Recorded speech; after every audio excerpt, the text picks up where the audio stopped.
Good evening. Today is Thursday, May 21st, 2020. I now call the Fairfield City School District Regular Board of Education meeting to order. Mrs. Lane, will you call the roll, please? Mr. Begley? Here. Mr. Birding? Present. Mrs. Gundrum? Here. Mrs. O'Neill? Here. And Mrs. Shorter? Here. Mrs. O'Neill, will you please lead us in the Pledge of Allegiance? I see there's a flag behind Billy, and there's also a flag on our screen now. Okay. I pledge allegiance to the flag of the United States of America and to the republic for which it stands, one nation, under God, indivisible, with liberty and justice for all.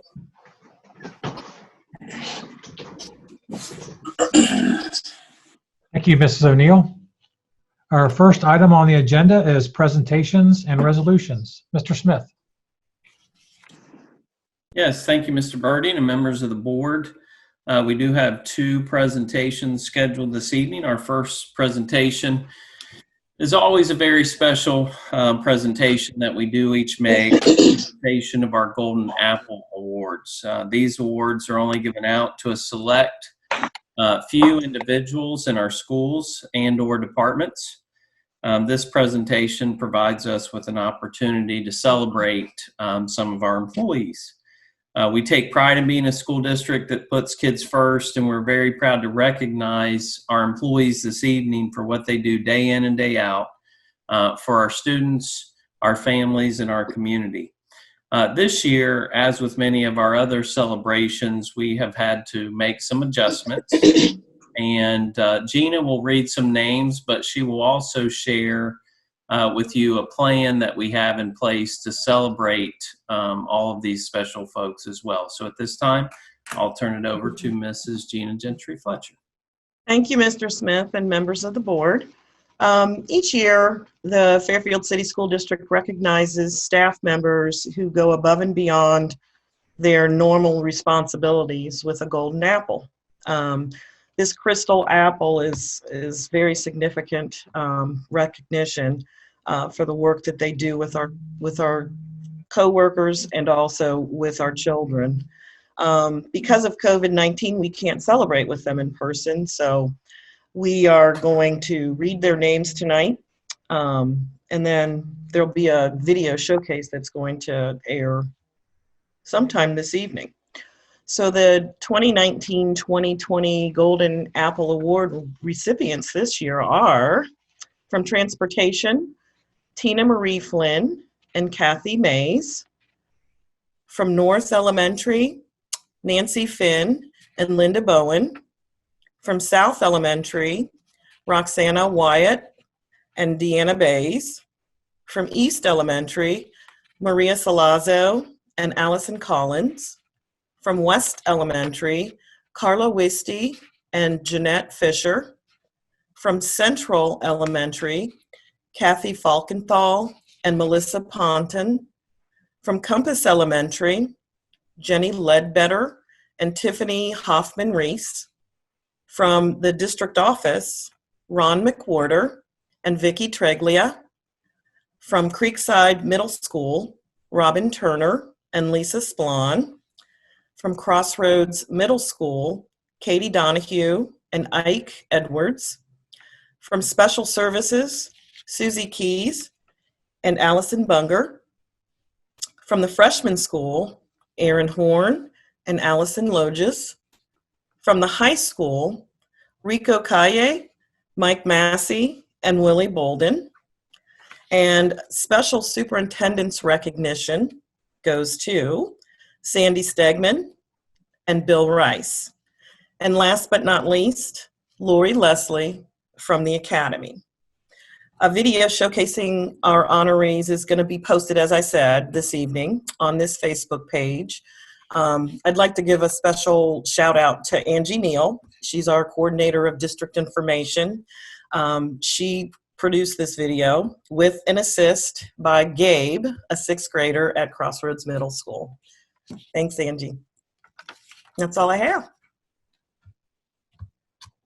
Any comments from the board? I just have a quick comment. I mean, receiving a golden apple is such a huge, incredible honor. And I'm so thankful for the work that all that staff and teachers and administrators have done. And I'm thankful to Angie Neal for putting that little, I haven't seen it yet, but I'm excited to see it.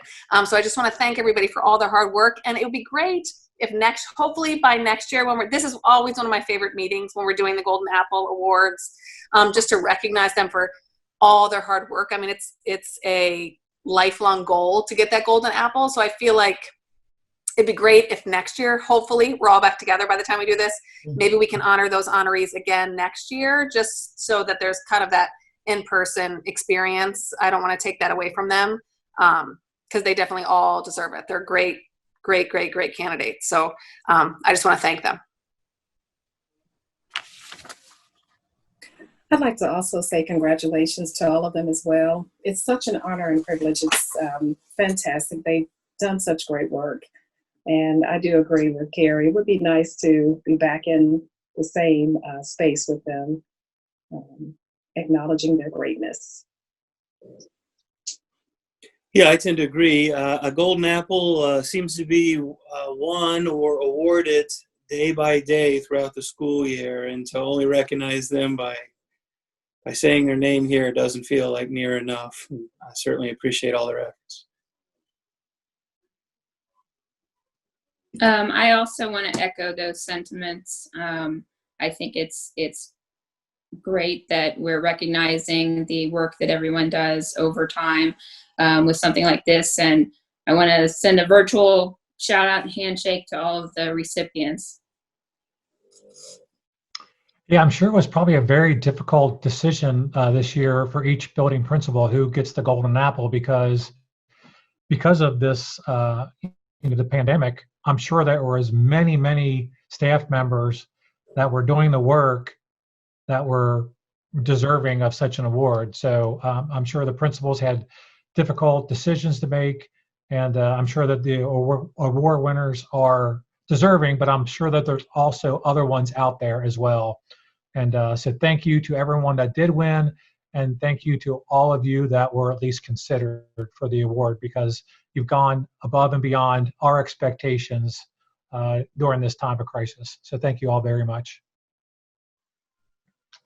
Okay, the next item is Fairfield Prevention Coalition. Mr. Smith. Yes, our next presentation, we're excited to have Ms. Nair with us this evening from the Fairfield Prevention Coalition. Very thankful for all of the work that the coalition does with our students in our community. This is an annual presentation with the board, and once again, just want to welcome Mrs. Nair, and at this time, I'll turn it over to Deb. Hi, everybody. Thank you very much to the board and to Superintendent Billy Smith for letting us come and share the information that your students have given us.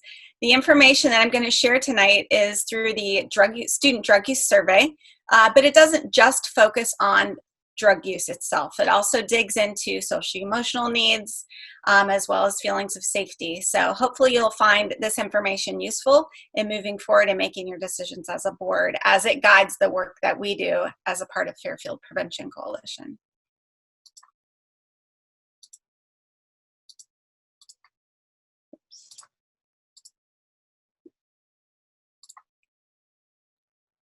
So again, we're Fairfield Prevention Coalition. We are a community-based organization, and we are funded federally by the Substance Abuse and Mental Health Services Administration in Washington, D.C., and the Office of National Drug Control Policy. We are in year 10 of a 10-year grant. So this is the final year and the final presentation. I think you'll be pleased with what our coalition collectively has been able to accomplish in our community over the last 10 years. Our goal as an organization is to create a safe, healthy, drug-free Fairfield in which youth can thrive. And we do that by working together with various sectors of the community, getting input from everyone, collecting data from the youth, and collectively coming together to come up with similar messages across the board, across all systems, so that kids are growing up in an environment where they're getting the same message from parents, from the schools, from the police. And those messages are surrounding increasing protective factors around youth, so building that bubble wrap around youth and helping them make good decisions, as well as decreasing risk factors.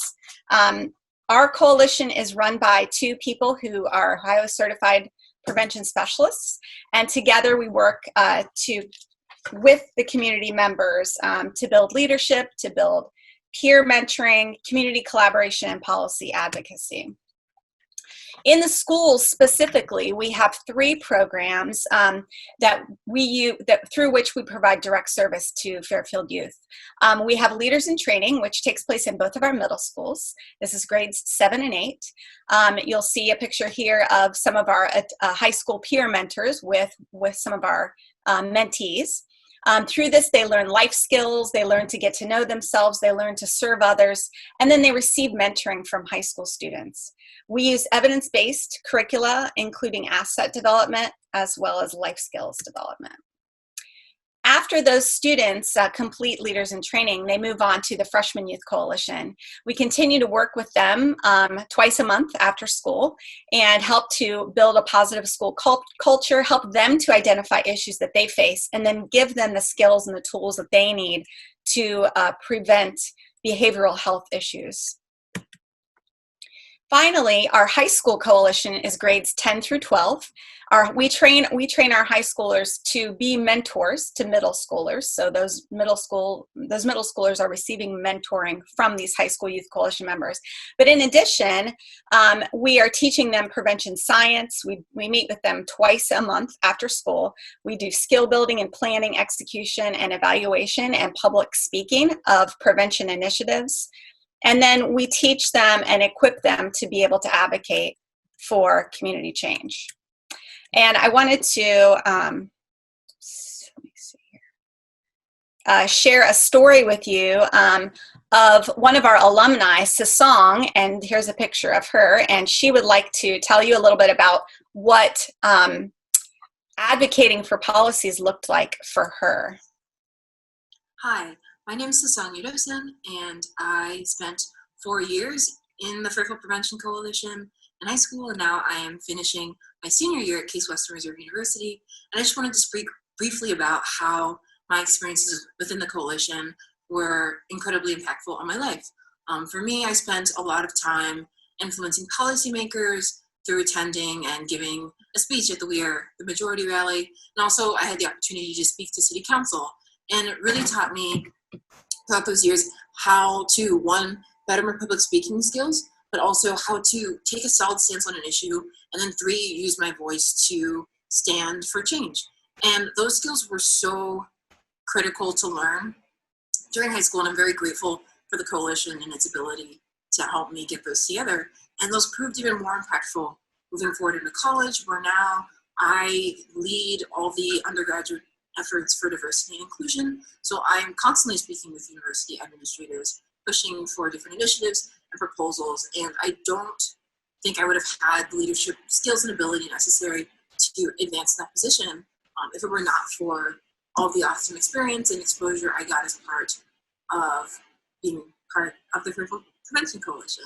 So I just wanted to say a big thank you to Deb and Pat for all the work that they have done and continue doing. And I'm excited to have my little sister Annie in the program now, also picking up really awesome skills. So thanks for everything. Bye. So Hasan is just one of the many success stories we've had over the years. She holds a special place in our heart, as well as her little sister Annie. In addition to just being able to have a relationship with those young people, we have been able to reduce youth substance abuse by over 50% over the last 12 years. So incredible results as a result of the $1.25 million in grant funding that the federal government has brought into Fairfield. That $1.25 million has funded 1.5 prevention specialists over the last 10 years. It has been able to give us the opportunity to harness over 50,000 hours of in-kind donation of time by community leaders and youth leaders. And it's also enabled us to build skills in 11,500 students. So we're really pleased with those results. So the survey that we're going to talk about tonight, I'm going to try and be as brief as possible because statistics can be boring. So this is a biannual survey, so it's every other year, and it measures risk and protective factors, and it also measures substance use. It's very accurate, and it is a self-report survey. However, there are lie detector questions that are built right into the survey, so that helps it to be very reliable in terms of being able to kick out any surveys that people are kind of just filling in all the dots randomly. And it represents the voices of about 76% of our youth. So why is it important? It helps us to understand youth attitudes, beliefs, and behaviors. It helps us as a coalition to be able to shape the work that we do in trying to change perceptions and practices and policies that can be conducive to substance abuse. And it also helps draw resources into the community for prevention. We use it for grant writing. So let's take a look at our overall numbers. We have in the last 12 years, we had a 2-year gap in the middle of our grant period. In the last 12 years, we have been able to reduce tobacco use by 86%, prescription drug abuse by 38%, underage drinking by 51%, and marijuana use by 16%. So these numbers are great. We're very proud of them, and we're very proud of the work that all of our coalition members have done to forward this collective plan. We know that parent disapproval for all drugs is up, which parent disapproval is one of those things that typically precedes changes in actual substance use rates. So we always want to see that number staying high, and Fairfield parents are very good about that. And then finally, youth disapproval for all drugs is also up. And that's good news as well, except for marijuana. So let's take a real quick look at overall rates since 2008. You can see there are a couple problem areas. We call these hotspots. Marijuana use is up. 10% of youth report using marijuana in the last 30 days. Most use starts in 8th grade. And we find that the average age of initiation for all drugs of abuse is typically between 12 and 13 years of age if a student is going to begin using. So it's never too early for parents to start talking to their kids about drugs. 31% say that marijuana is easy to get. That's a problem that I would like for us to collectively work on. And then finally, electronic vaping use, device use is up. 31% of students report trying it in the last year.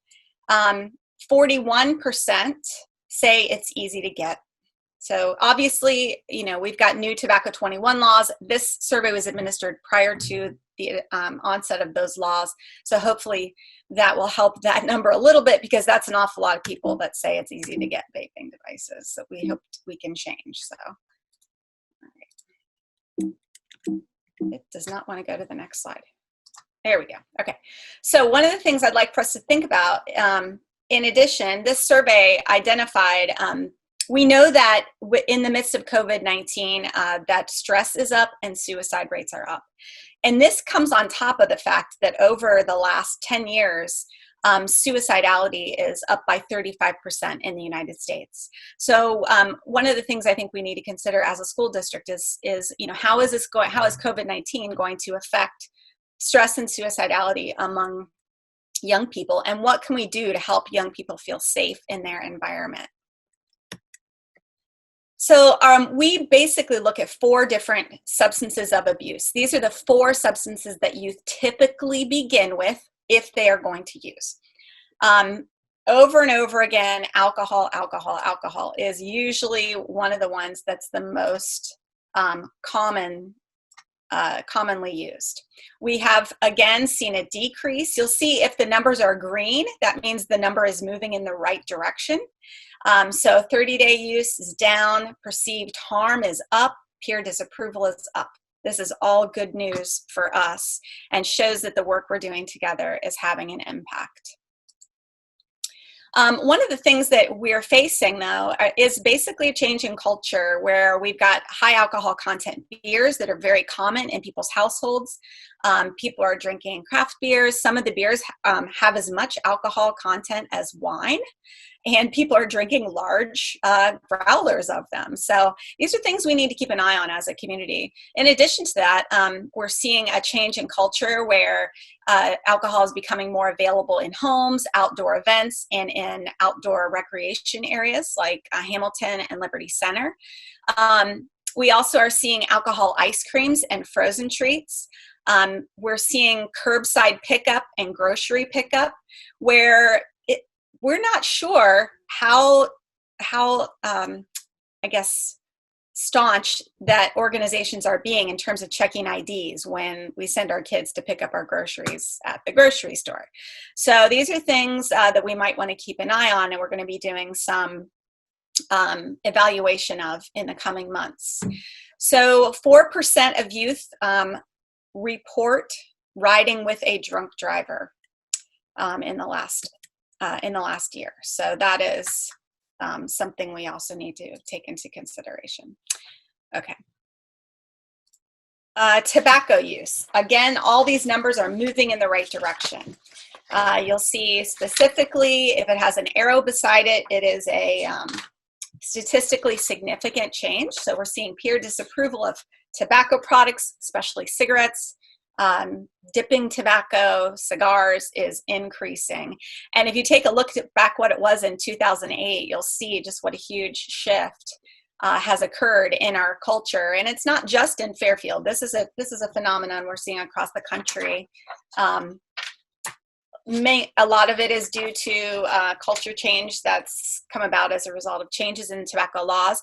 But there are also over 4,000 coalitions like ours working at the ground level in communities across the country, trying to move the needle on all of these risk factors. So collectively, we are having a positive impact.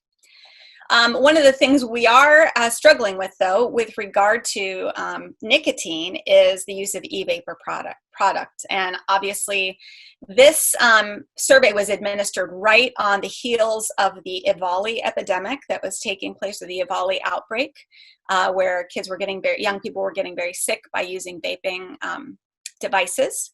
They particularly, most were using THC, but nicotine can also be used in these devices. As a matter of fact, some of the ones that kids are starting with are nicotine-based, like Juul, for example.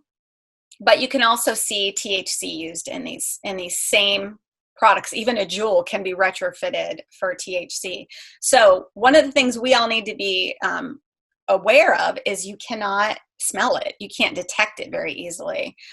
So it's something we all need to be, very conscientious about. And we're seeing 22% of the students in Fairfield, of high school students, grades 10 through 12, are reporting 30-day use. So, and 41% say it's easy to get. Oops. Okay, marijuana is the next one. Along the lines of THC, this is not a big shocker for us. We're seeing peer disapproval decrease in a statistically significant way. This is not a surprise given the changes in laws in Ohio and the onslaught of media regarding marijuana. If you watched Netflix over this COVID-19 quarantine period, you'll see about half a dozen shows specifically promoting the use of marijuana. So one of the things we should consider is what kind of changes have we seen in our community since marijuana became legal for medical purposes. And 9% of high school seniors report driving while high at least once in the last 30 days, compared with only 5% who drive drunk regularly. We're beginning to see just an overall lackadaisical attitude around marijuana and its harmfulness. Prescription drug use, again, all these numbers are moving in the right direction.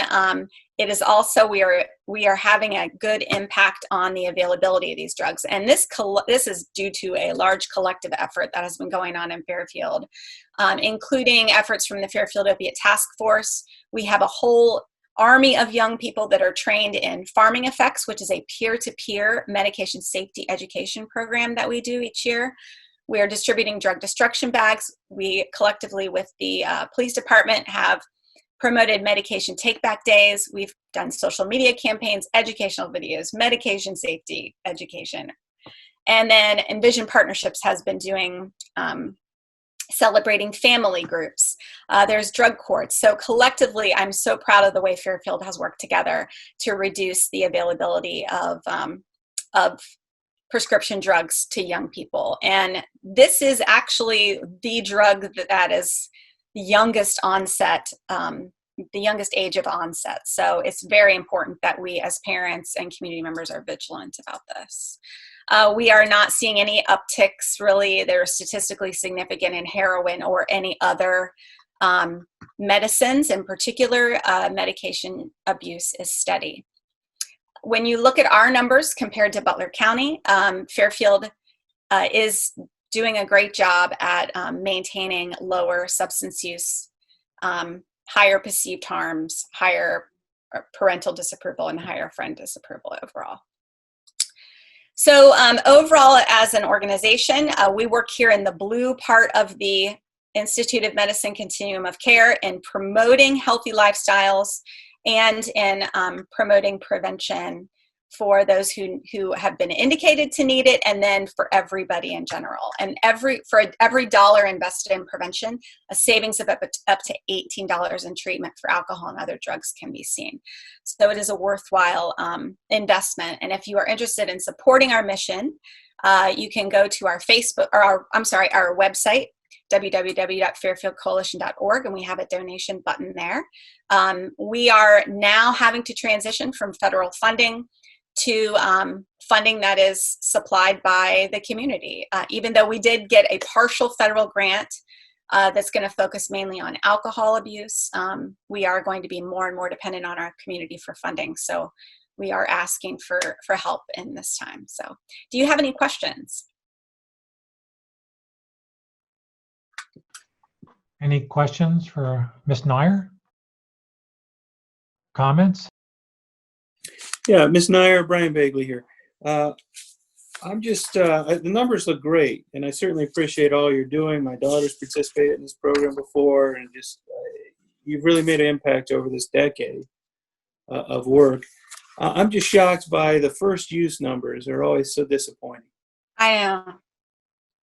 Yeah, 12 and 13. And honestly, that's one of those indicators that is not particularly sensitive to community-based prevention. That comes from parents. Parents are the single most important influence in their kids' lives, and it is never too early to begin to have that conversation with young people about the decisions that they make about what they put in their body. And also the examples that we set in our own homes, and we can also influence access and availability as well.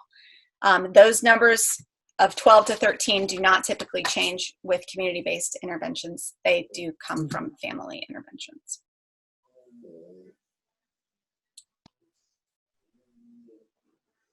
Any other comments or questions?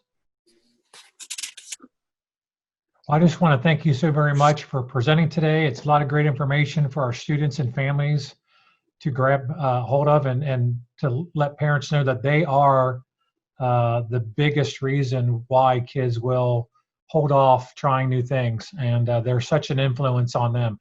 As much as peers and teachers can be, it's really the home and the parents where it all starts. So thank you for bringing that to the forefront, and thank you for your time to our community and your dedication to our youth. So thank you very much. Thank you, Mr. Birding.